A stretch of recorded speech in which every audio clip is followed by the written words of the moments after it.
Thank you so much for joining us. This is the Fireplace Studios and I'm your host Sanguti.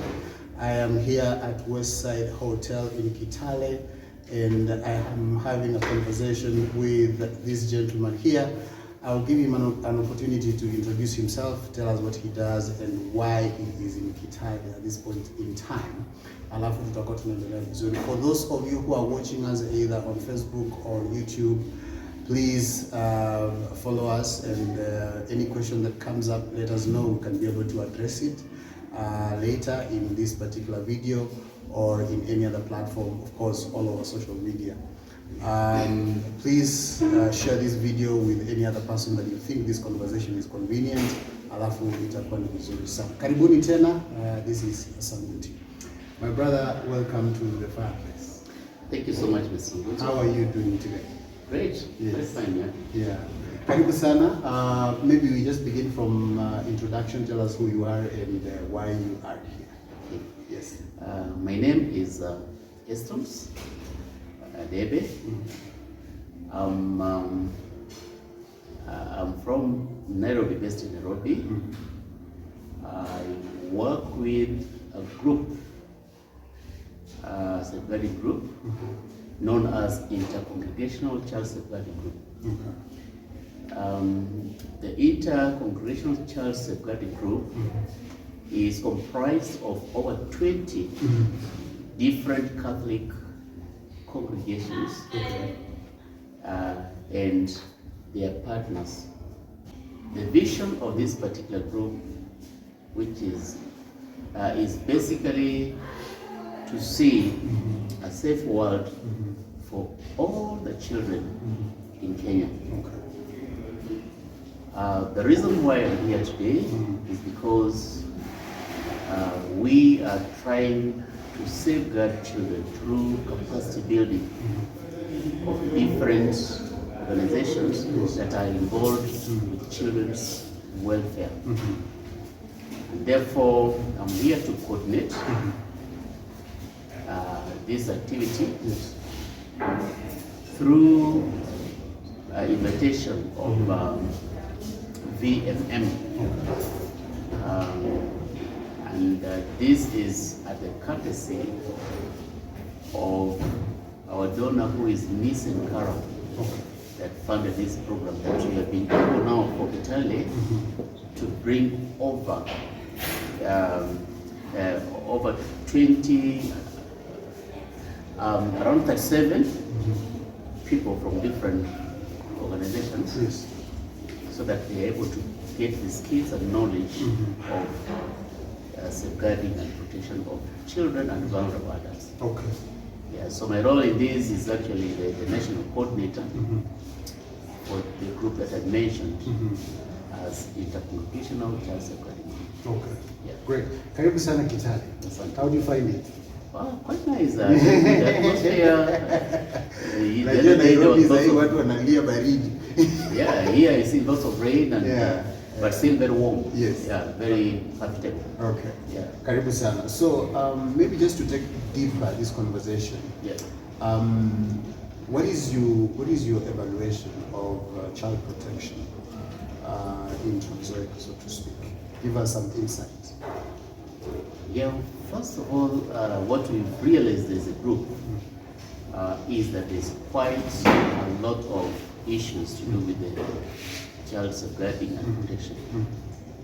I may not have the statistic right now, but from the groups that are congregated here, there is quite a lot to be done in Trans-Nzoia.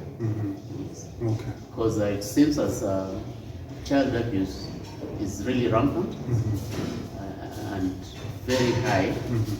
Maybe there's something that we need to find out why. Yeah, we could do some little kind of research and really find out what is the main cause of this. Okay. All right. So this kind of training or workshop that you are facilitating, what kind of gap or need do you seek to address?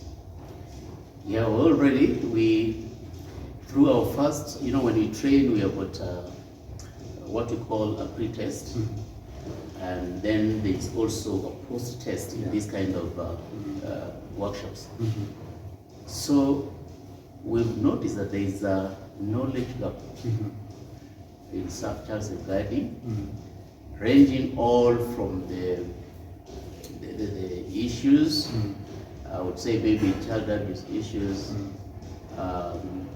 to implementation of safeguarding matters, and quite very high gap of policy.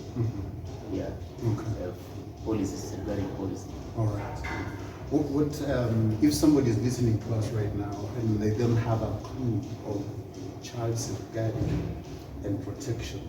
Will you just break it down a little bit so that then they can be able to understand what is it we are talking about? Yeah, now if you noticed, there are, in child safeguarding and protection, there are kind of two different levels. Yes. But what it basically means is that safeguarding is simply creating conducive environment that will enable children to bring out their full potential, you know, in terms of growth and development. Yes. Now, to do this, I would say that safeguarding really is there for all that it entails. You know, it's like an overall kind of strategy to be able to protect children from harm. Okay. Yeah. So while safeguarding itself is a proactive activity whereby you put precautions, preventive measures to avoid child violation of children's rights or children's harm. Protection is now kind of a reactive measure that will take place or activities that would now be able to take a child or a vulnerable adult out of a dangerous situation and now bring kind of resilience or bring this particular child in a better position. Okay, perfect. When you're talking about safeguarding and protection, what kind of activities are you doing with this network of actors? Yes, as I mentioned before, our role is basically to work with different groups that are dealing with children. And of course, it's like safeguarding cuts across all these programs or maybe the activities. So our activities as an intercongregational child safeguarding group is to build the capacity of those who are involved to be able to safeguard and protect children. Okay. Like in this case, the type of capacity we are doing is actually now training, whereby we're equipping them with the knowledge, skills, and even maybe trying to develop their attitudes, you know, correct, rightful attitude towards the children. And in so doing, they should be able to kind of perhaps go and either create awareness, train others who are not directly involved. Yeah, so we don't do direct child safeguarding and protection, but we build the capacity of individuals and organizations to be able to safeguard and protect them. All right. Maybe the last question before I let you go, because I know you have other things waiting for you. What then would you say to members of the public or other stakeholders and players in the same field, or even government, because you mentioned that there are policy gaps at some point? What would then be your message to everybody else who might be watching? Yeah, I would say without children, really we've got no future. And what I would say is that safeguarding is not a single organization's or single individual's you know, issue or problem.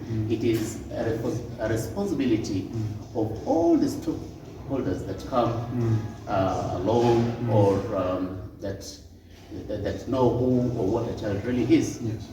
And therefore, we all of us, from individual level, from the government, schools, institutions, you know, churches and all organizations have their stakeholders. Okay. So they have a role to play in this. Okay. Yeah. Or else it is impossible to safeguard as an individual or in isolation. Okay. Thank you so much. Thank you for finding time to speak with us. Thank you so much. I hope you decide to stay a day longer in Kitale. I wish I could. Really. Yeah. But to this kind of atmosphere, yes. Yes, you can. Or you can come back. Yeah. Most likely. No, not working, but just coming and enjoying this. Yeah, enjoying and blessing the kind of atmosphere. All right. Thank you so much. I want to wish you the best, even as you go back to Nairobi. Please remember to come back. Thank you. Thank you, ladies and gentlemen, for keeping it on the Fireplace Studios. It's been your host, Sanguti. I hope to see you again on the next episode.